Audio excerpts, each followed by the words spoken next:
아메리카노를 뽑았습니다. 이 아이스 아메리카노 되게 안전하다고 했는데 잘못 먹으면 성인병을 유발할 수도 있다고 말씀드렸는데 왜 그런가 같이 한번 보겠습니다. 안녕하십니까, 약들약의 고약사입니다. 화이팅 먼저 외치고 시작하겠습니다. 화이팅! 자, 오늘 영상은 커피 관련된 영상을 총 정리하는 그런 영상이에요. 제가 한 4년 전부터 커피 관련된 걸 매년 한 번씩 올렸더라고요. 그 영상들 총 정리해 볼 거고요. 가장 최근에 올렸던 커피 이렇게 마시면은 혈중 콜레스테롤, 고지혈증 수치가 높아지고 혈당도 올라가고, 그래서 건강하게 마시려면은 이걸 기억하셔 달라, 이런 영상이 있었고요. 매일 마시는 커피가 이뇨작용으로 영양소를 부족하게 하는지 그것도 올린 적이 있고, 그리고 커피와 영양제를 함께 먹었을 때 문제점은 무엇인지 다뤄본 영상도 있습니다. 차근차근 한번 보겠습니다. 가장 최근에 업로드한, 정말 많은 분들이 좀 관심 가져주셨던 커피 마셨을 때 콜레스테롤 높이고 혈당도 높이고 건강에 좀 안 좋은 이러한 습관들이 무엇인지 알아보고, 이거 반대로 하면은 건강한 커피 마시는 습관이 되겠죠. 어떤 건지 같이 한번 보겠습니다. 건강을 챙기는, 건강하게 커피를 마시는 4가지 측면을 말씀드릴게요. 자, 바로 말씀드릴게요. 첫 번째, 커피를 건강하게 마시는 방법은 커피의 추출 방식이 중요하다입니다. 커피는 커피콩을 프라이팬 같은데 열을 가해서 볶은 다음에 가루로 만들어서 압을 가해서 추출을 하거나 물에 내려서 먹거나 믹스커피로 먹거나 여러 가지 방법들이 있는데, 커피에는 기름 성분이 들어가 있습니다. 이 커피콩 건조 중량의 한 0.5%를 차지하고 있는 이 기름은 우리 커피를 내렸을 때 커피의 거품, 그리고 얇게 떠있는 기름들, 이런 게 바로 카페스톨이라는 기름입니다. 커피의 풍미를 결정하는 요소이기 때문에 커피 애호가들은 되게 중요하게 크레마를 생각하죠. 이 크레마의 주 성분인 카페스톨이 건강에 영향을 줄 수가 있습니다. 이 카페스톨이라는 커피콩의 기름 성분은 우리 몸으로 흡수가 되면은 간에서 콜레스테롤로 전환이 됩니다. 그래서 커피 한 잔을 마시게 되면은 우리 혈중 콜레스테롤 1%를 높일 정도로 콜레스테롤로 많이 전환이 된다고 알려져 있고, 이로 인해서 커피를 많이 마시고 이 크레마를 많이 마시면 우리 몸에 심혈관 질환으로 인한 유병률을 높이고 사망률을 높인다, 이런 자료들이 있어요. 그렇지만 적정량을 섭취하면은 카페스톨은 당뇨를 개선시키고 우리 몸의 회복을 도와준다는 자료가 있을 정도로 건강상 이점이 있다라고도 알려 있는데, 어찌됐든 간에 이걸 먹으면 간 수치를 높이기도 하고 콜레스테롤 수치를 높이고 녹내장도 유발한다는 임상 데이터가 있을 정도로 이런 기저질환이 있는 분들은 커피를 섭취할 때는 이 카페스톨을 줄이는 게 중요합니다. 그래서 이 커피를 마실 때 카페스톨을 제거하는 방법이 있는데요. 에스프레소 머신 같이, 그리고 가정용 캡슐 머신 같은 거, 이런 금속 필터 등으로 추출하는 커피들은 카페스톨이 거의 제거가 안 됩니다. 그렇다면 어떤 게 제거가 될 수 있냐면은 여과지, 종이 여과지를 대고 부어서 마시는 드립커피, 그리고 세라믹 필터를 통해서 오랫동안 추출하는 더치커피, 그리고 동결건조 과정에서 이 카페스톨이 제거되는 인스턴트 커피, 이런 커피들은 문제가 안 된다고 합니다. 95% 이상의 카페스톨이 제거되기 때문에 섭취할 때 문제가 안 된다고 하기 때문에, 근데 풍미는 좀 떨어지겠죠. 그래서 고지혈증이 있거나 심혈관 질환이 있는 분들, 가족력이 있는 분들은, 그리고 커피를 많이 마시는 분들은 에스프레소나 가정용 캡슐 머신, 이런 걸 피하셔야 된다. 이거 관련해서 논문 자료가 있어서 좀 찾아봤습니다. 2020년 3월 2일에 발행된 커피 소비량과 심혈관 질환으로 인한 사망률과 전체 사망률에 대해서 추출 방식과의 어떤 관계를 검증한 논문입니다. 이 연구가 대단히 유의미한 거는 지금까지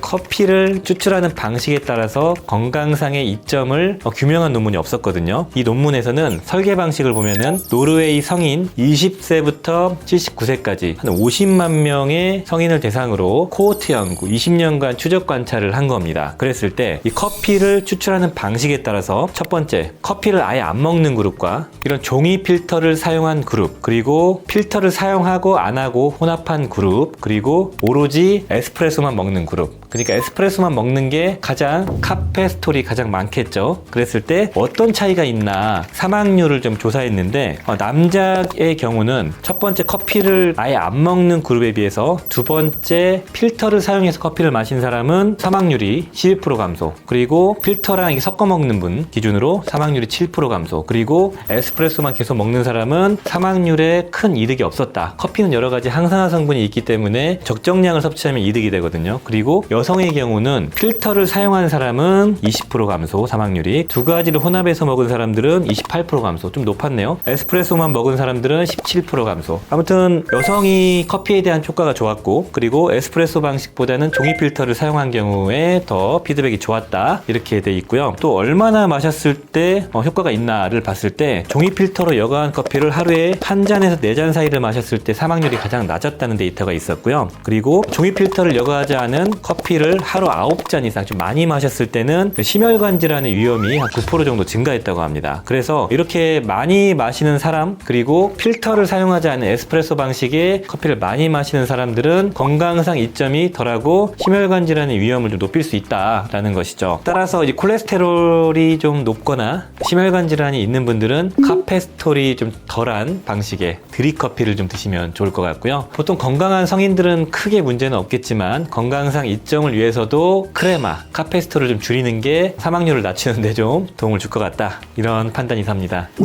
약들약. 두 번째는 커피 마시는 시간도 되게 중요하다고 알려져 있는데요. 일반적으로 우리가 자다가 아침에 막 일어나가지고 비몽사몽한 상태에서 커피 한 잔 마시면서 잠을 깨는 그런 목적으로 커피를 마실 건데, 아침 커피가 건강에 좋지 않습니다. 당연한 거라고 저는 생각을 하고 있는데, 공복에 먹으면 커피가 안 좋으니까 단순히 속에 안 좋겠다라고 생각을 했지만, 최근에 발표된 자료에 따르면은 아침에 기상 시 마시는 커피, 특히 잠을 좀 잘 못 자고 일어나서 마시는 커피가 혈당을 많이 높인다고 알려져 있습니다. 영국의 베스 대학교의 연구팀에서 발표한 자료, 아침 기상할 때 수면의 질과 커피를 섭취하는 게 혈당에 어떤 영향을 주는가에 대한 논문이 발표가 됐는데, 연구 대상 한 21살 이상의 건강한 성인 29명을 대상으로 두 가지로 좀 나눠서 실험을 좀 진행을 했습니다. 8시간 이상 잠을 푹 잔 사람과 1시간마다 깨워서 5분간 잠을 못 자게 하는 사람들, 총 8시간 자게 하고요. 그 사람과의 혈당 수치를 비교해보고 1시간마다 잠을 깨운 사람들에게 커피를 마셔보고 나서 혈당을 좀 비교를 했거든요. 그랬을 때 잠을 푹 잔 사람과 잠을 잘 못 잔 사람과의 혈당의 변화는 거의 없었습니다. 아침에 일어났을 때. 그런데 잠을 푹 못 잔 사람에게 커피를 마시게 했더니 혈당이 유의미하게 높아졌어요. 비교해보니까 잠을 못 잔 상태에서 커피를 마시면 커피를 안 마신 것보다 혈당이 한 20% 이상 높아지고 인슐린 수치도 한 15% 이상 높아진 그래프 결과가 나왔습니다. 이유가 뭐라고 안내가 되어졌냐면은, 아침에 잠을 잘 못 잔 상태에서 일어나면은 내 몸이 많이 피곤한 상태이기 때문에 우리 몸에서 부신해서 코티졸이라는 호르몬이 나옵니다. 에너지를 만들어주는 거죠. 혈당이 높아지는데 이 높은 코티졸과 함께 카페인이 섞이면서 혈당을 더 높이는 게 아닌가라는 추정을 하고 있습니다. 그래서 잠을 설치고 피곤한 상태에서 기상하자마자 커피를 마시는 건 추천드리지 않고, 위 건강을 위해서도 마찬가지고요. 그래서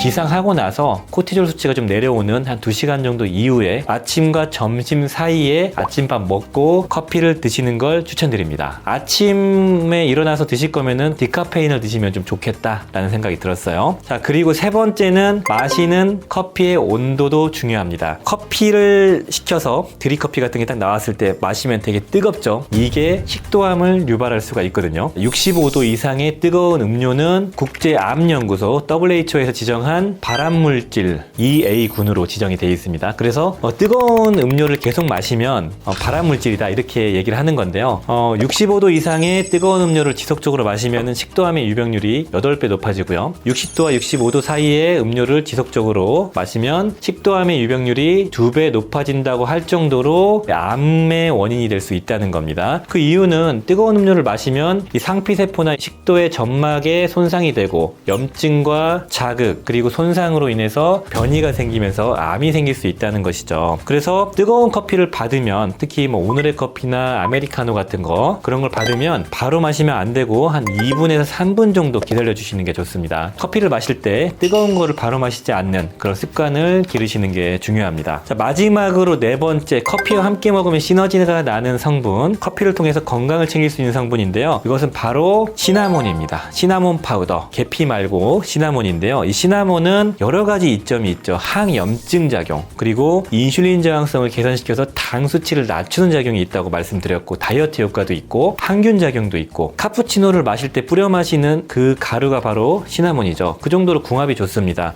이거는 카푸치노가 아니더라도 뿌려 드시면 그만큼 이점이 좋거든요. 이 시나몬은 당을 분해해주는 알파 글루코시다제, 아밀라제 등의 효소를 억제하는 작용이 있어서 당의 흡수를 방해하고, 시나몬에 들어가 있는 메칠 하이드록시 첼콤 폴리머라는 이 성분이 인슐린과 거의 비슷한 작용을 보여줘서 당 수치를 낮추는 그런 작용이 있다고 알려져 있죠. 이 시나몬은 우리가 좋은 걸 골라야 되거든요. 중국산으로 많이 활용되는 카시아 시나몬은 패스하시고요. 인도나 남미에서 많이 수입되는 실론 시나몬, 유기농 제품으로 구매하시면 됩니다. 한 스푼 정도 딱 넣으시면 되는데, 실론 시나몬이나 이런 카시아 시나몬에는 쿠마린이라는 혈전을 억제하는 성분이 들어있기 때문에 심혈관 질환이 있는 분들이나 와파린 되시는 분 주의하셔야 되고요. 그리고 간독성도 유발할 수 있기 때문에 간 수치가 높은 분들 주의하셔야 되는데, 아까 말씀드렸던 카시아 시나몬에는 쿠마린이 많이 들어가 있고, 실론 시나몬에는 그의 한 10분의 1, 5분의 1 정도밖에 안 들어있으니까 보통은 큰 문제가 없습니다. 그럼에도 걱정되시는 분들은 제가 예전에 말씀드렸던 신술린이라는 시나몬에서 쿠마린을 제거한 특허 시나몬이 있다고 했는데, 그걸 구매하시면 됩니다. 신술린이라는 이 시나몬은 보통 캡슐로 먹는 보충제 성분으로 들어가 있습니다. 대표적인 게 닥터스 베스트 시나몬 신술린 제품이 있는데, 캡슐 열어가지고 캡슐 하나하나 반 캡 정도를 커피에 넣으시면 됩니다. 훨씬 안전하고 품질이 좋은 시나몬 가루죠. 물론 가격은 비싸죠. 말씀드렸던 이 네 가지를 잘 활용해서 건강하게 커피를 마시면 도움이 될 것 같습니다. 생각보다 별거 아니죠. 고지혈증 환우분들은 카페스톨이 들어가지 않은 커피를 좀 선택하자. 그리고 아침 기상에서 빈속에 모닝커피 카페인 많이 들어간 거 좀 피하자. 그리고 뜨거운 커피는 마시지 말자. 커피를 건강하게 마시는 방법 중에 하나가 시나몬 가루 중에서 실론 시나몬, 유기농 실론 시나몬을 한 반 스푼 정도 넣어서 같이 먹자. 이 정도였습니다.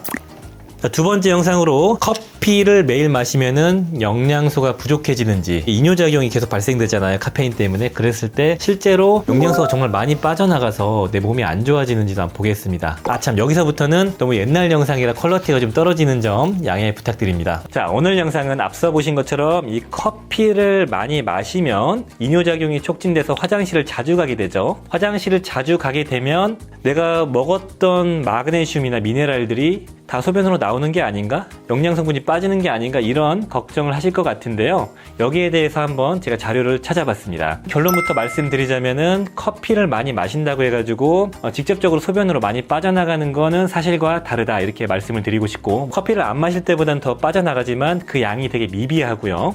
그리고 커피로 섭취하는, 커피에 들어가 있는 미네랄들이 많이 있기 때문에 섭취하는 양이 빠져나가는 양보다 많습니다. 그래서 우려를 하실 필요가 없어요. 그리고 빠져나가는 양도 되게 소량이기 때문에 거의 신경 쓸 필요가 없다, 이렇게 말씀을 드리고 싶고요. 영양제도 마찬가지입니다. 마그네슘을 한 번에 200ml를 먹더라도 빠져나가는 양은 많진 않을 거라고 추정을 할 수 있고, 조금 빠져나가더라도 큰 문제가 없는 그런 양이다. 그렇지만 커피를 오랫동안 많이 드시게 되면 분명히 마그네슘 같은 미네랄 소모가 커지는 건 맞다. 소변으로 안 나가더라도요. 그건 아셔야 될 것 같습니다. 디테일하게 말씀을 한번 드리겠습니다. 여기 첨부된 표를 보시면은 커피의 1온스, 그러니까 30g당 포함되어 있는 미네랄의 함량과 비타민들이 나와 있는데요. 30g당 칼슘이 1mg, 마그네슘이 1mg이 들어가 있고, 기타 등등등등이 여러 가지가 들어가 있죠. 그리고 첨부되어 있는 이 논문을 보시면은 커피를 섭취했을 때 미네랄이 얼마나 빠져나가나, 더 빠져나가나를 실험을 해본 논문입니다. 17명을 대상으로 칼슘과 마그네슘이 일정량이 들어가 있는 식사를 하게 한 다음에 커피를 일정량을 섭취했을 때 칼슘, 마그네슘이 얼마나 빠져나가나를 측정해봤는데, 커피 30g 1온스를 먹었을 때 마그네슘은 0.4mg 더 빠져나갔다고 합니다. 그렇다면 커피를 30g을 먹으면 여기 30g에 1mg의 마그네슘이 들어있죠. 1mg의 마그네슘이 들어오고 평소보다 0.4가 더 빠져나가니까 0.6만큼은 제가 섭취를 더 하는 겁니다. 그러니까 요약하자면 커피로 인한 마그네슘 결핍은 있을 수가 없다, 이렇게 말씀을 드리고 싶고, 이걸로 통해서 칼슘도 마찬가지고요. 다른 비타민도 그렇게 추정을 할 수가 있습니다. 커피를 많이 마신다고 해가지고 영양분이 결핍되거나 그런 걱정은 하시지 않으셔도 될 것 같습니다. 자, 그렇다면 어떤 걸 좀 신경 쓰셔야 되냐면은 이 커피에 들어가 있는 카페인에 좀 집중을 하셔야 됩니다. 이 카페인은 말씀드린 것처럼 교감신경을 항진시키고 위를 조금 자극을 줘서 위험의 유발 인자라고 말씀을 드렸는데요. 칼슘과 마그네슘에 대한 소모량이 높아질 수 있고요. 그리고 위장 기능이 커피 때문에 간접적으로 안 좋아지면은 칼슘, 마그네슘을 흡수하는 능력도 떨어집니다. 그렇기 때문에 장기적으로 커피를 오랫동안 많이 드시게 되면은 칼슘, 마그네슘이 고갈될 수 있는 거는 맞다고 보고요. 그렇기 때문에 카페인 섭취량을 하루 한 200ml 이하로 드시는 걸 추천드립니다. 그 200ml라는 그 카페인 용량이 어느 정도이냐면은 우리 가독자님들이 사랑하시는 스타벅 땡의 제품을 기준으로 톨 사이즈 기준으로 표를 봤을 때 아메리카노 기준으로는 톨 사이즈에 150ml의 카페인이 들어가 있고요. 오늘의 커피에는 260ml의 카페인이 들어가 있습니다. 그리고 카페 라떼나 뭐 카푸치노, 카페 모카는 100ml 이하가 들어있기 때문에 하루에 보통 한 잔에서 두 잔 정도까지만 드시고 오늘의 커피는 하루에 한 잔 이하로 드시는 걸 추천드립니다. 그리고 믹스커피에도 50에서 한 70ml 정도의 카페인이 들어가 있기 때문에 믹스커피도 하루에 뭐 3잔 이하 이 정도만 드시는 걸 추천드립니다. 찾아본 바로는 이뇨작용을 하더라도 원두 자체에 들어가 있는 미네랄들이 좀 들어있기 때문에 어느 정도 상쇄는 된다. 치명적으로 정말 많이 결핍되는 거 아니기 때문에 커피 먹는다고 해서 영양소 결핍을 너무 우려하실 필요는 없습니다. 물론 이제 드시면서 영양제를 잘 챙겨 드시는 건 중요하긴 하겠죠. 자, 그렇다면 마지막으로 커피를 영양제와 함께 드시는 분들 좀 있으시죠? 저도 뭐 물이 없을 때는 커피와 함께 먹는데 과연 그게 문제가 될까요? 아우, 이렇게 문제가 될 수 있습니다. 아무튼 영양제 커피와 함께 먹으면 어떤 문제점이 있는지 한번 알아볼까요? 이런 커피와 영양제를 같이 먹어도 되나요? 이런 질문들이 많으셔가지고 커피와 영양제의 궁합을 좀 말씀을 드리려고 합니다. 결론부터 놓고 말씀드리자면 커피와 영양제는 대체로 궁합이 좋지 않다, 이렇게 말씀을 드리고 싶고요. 그 이유는 총 5가지를 말씀을 드리겠습니다. 첫 번째 이유는 이게 배가 아픈 것 같지? 속이 안 좋네. 메스껍고. 이런 커피는 일반적으로 당도 많고 지방도 많고 이런 아메리카노는 카페인이 들어있죠. 그렇기 때문에 위장장애의 원인이 됩니다. 그래서 일반적인 영양제를 섭취할 때도 위장에 자극을 유발할 수 있는 거죠. 일반적으로 물과 함께 드시는 게 맞다, 이렇게 말씀을 드리고 싶고, 두 번째는 뜨거워. 이런 차가운 커피 같은 경우는 문제가 없는데 뜨거운 커피 같은 경우는 궁합이 당연히 안 좋겠죠. 뜨겁기 때문에 좋지 않다는 겁니다. 이거는 뭐 커피만 국한된 게 아니고 제가 예전에 커피를 안전하게 먹기 하면서 뜨거운 걸 먹지 말라 이렇게 말씀을 드렸죠.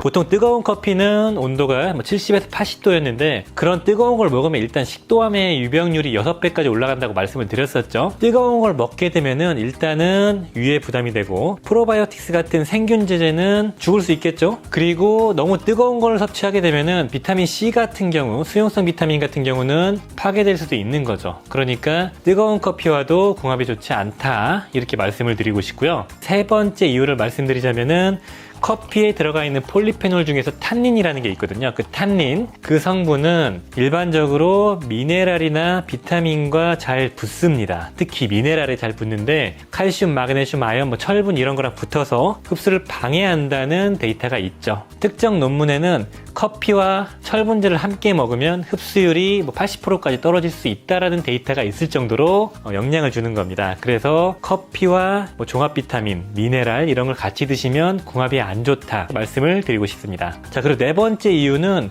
바로 이 커피에 많이 들어있는 카페인 때문입니다. 이 카페인은 일반적으로 이뇨작용이 있죠. 그래서 이런 거랑 미네랄을 같이 먹으면 소변으로 예상보다 더 많은 양의 미네랄이 배출되고 비타민이 배출될 수 있습니다. 그래서 먹긴 먹더라도 좀 따로 먹는 게 좋고 한 2시간에서 1시간 텀은 두자, 이렇게 말씀을 드리고 싶고요. 그리고 마지막 이유인데요, 5번째, 이것도 카페인인데 이 카페인이 여기 들어있죠. 비타민이나 피로회복제, 종합 비타민 외국 제품 보면은 카페인이 들어있는 경우도 있습니다. 예상보다 많은 양의 카페인을 섭취할 수 있기 때문에 커피와의 궁합이 좋지 않다고 합니다. 이런 5가지 이유에서 커피와 영양제는 궁합이 별로 좋지 않다, 이렇게 말씀을 드리고 싶은데 다 차치하고 위장장애 때문이라고 저는 생각을 하거든요. 위를 보호하기 위해서라도 커피와 영양제는 궁합이 좋지 않고, 그런데 뭐 밖에서 이렇게 커피 마시다가 갑자기 영양제를 먹어야 되는 게 생각났을 때 뭐 가끔 먹는 건 전혀 문제가 없겠죠.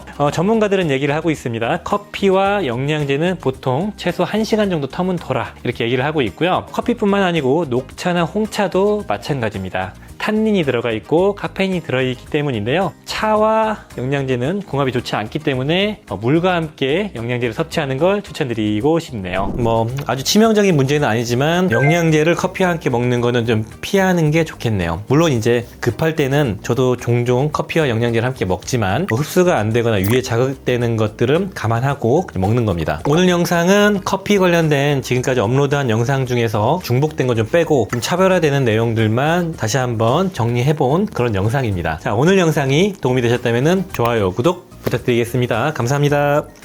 빠이요.